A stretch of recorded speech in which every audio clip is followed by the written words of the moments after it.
එහෙලවල් ඉවරුණාම හැමෝම යන්න එකම පාරක.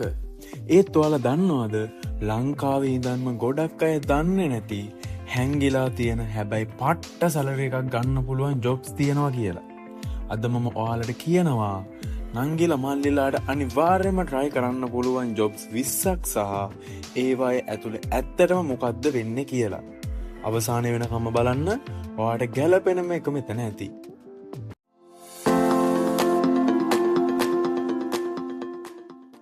ඉතින් මම මෙතනට තෝරගත්ත පළවෙනිම ජොබ් රෝල් එක තමයි ඉන්වෙන්ටරි කෝඩිනේටර්. මේ ජොබ් එකේදී ඔයා කරන්නේ ආයතනයක තියෙන බඩු තොග පාලනය කරන එක. කොච්චර බඩු ආවද කොච්චර බඩු පිට වුණාද කියලා පද්ධතියකට ඇතුළත් කරලා බඩු අඩු වෙන්න කලින් ඇනෝම් කරන එක තමයි මෙතනදී වෙන්නේ. ලැප්ටොප් එකක් සහ එක්සල් දැනුම තියෙනවා නම් මේක පට්ටම පිළිවෙලකට කරන්න පුළුවන් ජොබ් එකක්. මම තෝරගත්ත දෙවෙනි ජොබ් එක තමයි කස්ටමර් සක්සස් ස්පෙෂලිස්ට්. ගොඩක් අය හිතන්නේ මේක කෝල් සෙන්ටර් ජොබ් එකක් කියලා. ඒත් නෑ. මෙතනදී ඔයා කරන්නේ සමාගමක ඉන්න ප්‍රධාන ගනුදෙනුකරුවෝ එක්ක දිගුකාලීන සම්බන්ධතාවක් පවත්වාගෙන යන එක. එයාලට එන ප්‍රශ්නවලට විසඳුම් දෙන්න උදව් වෙන එක සහ එයාලා අපේ සේවාව ගැන සතුටින් ඉන්නවද කියලා බලන එක තමයි මෙතන ප්‍රධාන කාර්යය වෙන්නේ. තුන්වෙනි ජොබ් රෝල් එක තමයි Virtual Operations Assistant. ටිකක් ලොකු වැඩක් වගේනේ. ඔයා වැඩ කරන්නේ ලංකාවේ ඉඳන් උනාට ඔයාගේ බොස් එන්නේ ඇමරිකාවේ හෝ එංගලන්තේ වෙන්න පුළුවන්. එයාගේ බිස්නස් එකේ දෛනිකව වෙන අපොයින්ට්මන්ට්ස් ෂෙඩියුල් කරන එක, ඊමේල්ස් වලට රිප්ලයි කරන එක සහ පොඩි ඩේටා මැනේජ් කරන එක වගේ වැඩ රාශියක් ඔයාගේ අතින් සිද්ධ වෙනවා. රිමෝට් ජොබ් එකක් කරන්න කැමති අයට සුපිරිම අවස්ථාවක්. මම තෝරගත්ත හතරවෙනි ජොබ් රෝල් එක තමයි ලොජිස්ටික්ස් ඇසිස්ටන්ට්. බඩු භාණ්ඩ ලෝකේ වට යන ගමන පාලනය කරන්න මේ අය. නැවකින් හෝ ගුවන් යානයකින් බඩු එනකොට ඒවට අදාළ ලියු කියවිලි එහෙමත් නැත්නම් ඩොකියුමන්ටේෂන් හදන එක, රේගුවත් එක්ක සම්බන්ධ වෙන එක වගේ දේවල් මෙතනදි සිද්ධ වෙනවා. විශේෂයෙන් සප්ලයි චේන් පැත්තෙන් ඉස්සරහට යන්න ඉන්න අයට මේක හොඳම පදනම. ඉතින් පස්වෙනි ජොබ් රෝල් එක තමයි ප්‍රොකියුමන්ට් ඇසිස්ටන්ට්.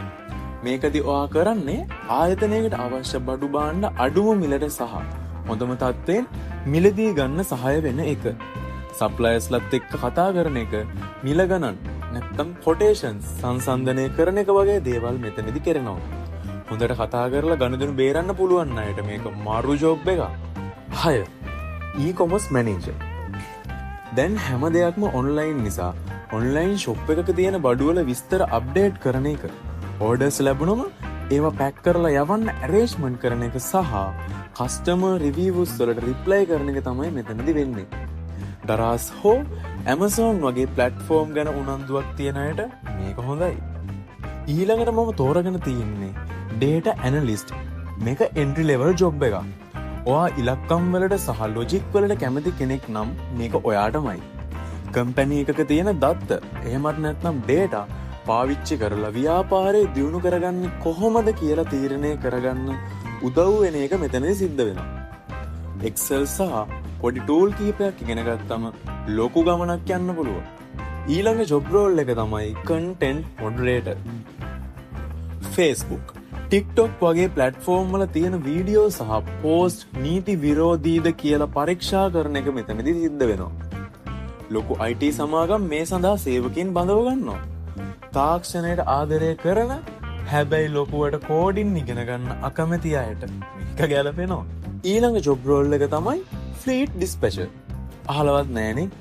ලොකු ට්‍රාන්ස්පෝර්ට් කම්පැනි වල වාහන හරි වෙලාවට හරි පාර යනවද කියලා බලන එක තමයි මෙතනදී වෙන්නේ. ඩ්‍රයිවර්ස්ලත් එක්ක සම්බන්ධ වෙලා බඩු වෙලාවට ඩිලිවර් කරන එක සහ වාහනවල නඩත්තු කටයුතු ගැන බලන එක මේ ජොබ් එකට අයිති. ඊළඟ ජොබ් එක තමා HR Operations Assistant.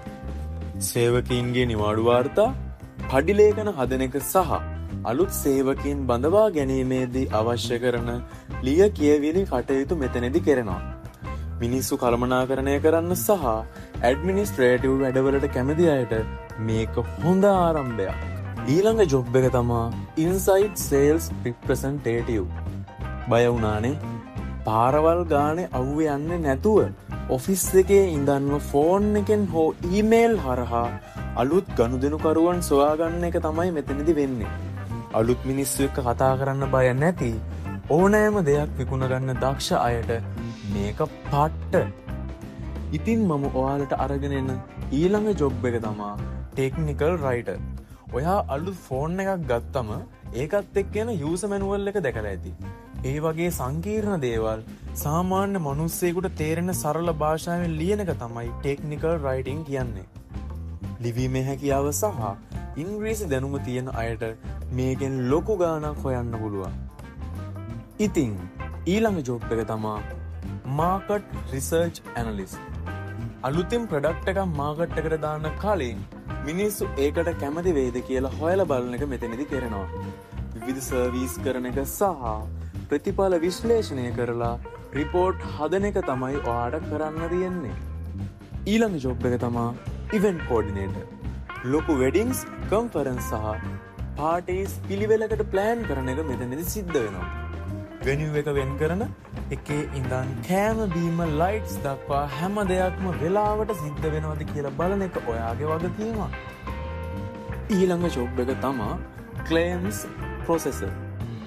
රක්ෂණ සමාගමකට එහෙමත් නැත්නම් ඉන්ෂුරන්ස් කම්පැනි එකකට එන අනතුරු හෝ අසනීප පිළිබඳ ගෙවීම එහෙමත් නැත්නම් ක්ලේම්ස් පරීක්ෂා කරලා ඒවා ගෙවන්න සුදුසුද කියලා තීරණය කරන එක මෙතනදි වෙන්නේ. ලේඛන පරීක්ෂා කරන්න අවධානයෙන් වැඩ කරන්න දක්ෂ අයට මේක හොඳයි. ඊළඟ ජොබ් එක තමා කම්ප්ලයන්ස් ඔෆිසර්. හැම කම්පැනි එකකටම නීති රීති මාලාවක් තියෙනවා. කම්පැනි එක ඒ නීති රීති වලට එකඟව වැඩ කරනවද කියලා නිරීක්ෂණය කරන එක සහ වාර්තා හදන එක මෙතනදි කරනවා. නීතිය සහ පිළිවෙලට කැමති අයට මේක සුපිරි. මම ඔයාලට අරගෙන ආව ඊළඟ ජොබ් එක තමා digital marketing training. Social media වල ඇඩ්ස් දාන එක, පෝස්ට් වලට එන කමෙන්ට්ස් වලට රිප්ලයි කරන එක සහ බිස්නස් එකක් ඔන්ලයින් ප්‍රවර්ධනය කරන්නේ කොහොමද? එහෙමත් නැත්නම් ප්‍රමෝට් කරන්නේ කොහොමද කියලා ඉගෙන ගන්න එක මෙතනදි සිද්ධ වෙනවා. මේක මේ කාලේ පට්ටම ඉල්ලුමක් තියෙන පැත්තක්. ඊළඟ ජොබ් එක තමා QA ටෙස්ටර්. අලුතින් හදන ඇප් එකක් හෝ වෙබ්සයිට් එකක් පාවිච්චි කරලා බලලා ඒකේ තියෙන වැරදි එහෙමත් නැත්නම් බග්ස් හොයලා දෙන එක තමයි මෙතනදි වෙන්නේ. කෝඩින් ඉගෙන ගන්න ඕනම නෑ. හැබැයි පොඩි අඩුපාඩුවක් පවා අල්ලගන්න පුළුවන් ඇසක් ඔයාට තියෙන්න ඕනේ. ඊළඟ ජොබ් එක තමා සප්ලයි චේන් ට්‍රේනින්. බඩු හදන තැන ඉඳන් පාරිභෝගිකයා අතට යනකම් තියෙන මුළු ප්‍රොසෙස් එකම ඉගෙන ගන්න ලැබෙන ජොබ් එකක්.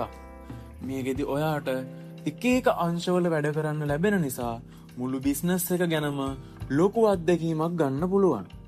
මම ඉන්නෙත් මේ ෆීල්ඩ් එකේ නිසා ඔයාලට මේක ගැන අහන්න තියෙන ඕනම ප්‍රශ්නයක් කමෙන්ට් සෙක්ෂන් එකේ අහන්න පුළුවන්.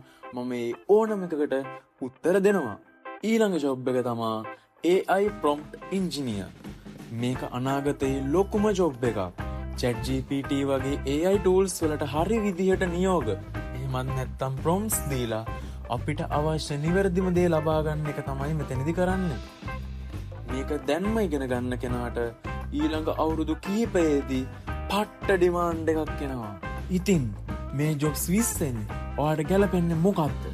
මේ හැම එකකටම යන්න ඕන කරන විශේෂ සුදුසුකම් සහ කෝස් මොනවද කියලා මම ඊළඟ වීඩියෝ එකෙන් අරගෙන එන්නම්. ඒක මිස් කරගන්න එපා. අදම ඔයාගේ පාත් එක තෝරගන්න. මාව සබ්ස්ක්‍රයිබ් කරලා තියාගන්න. සුබ දවසක්.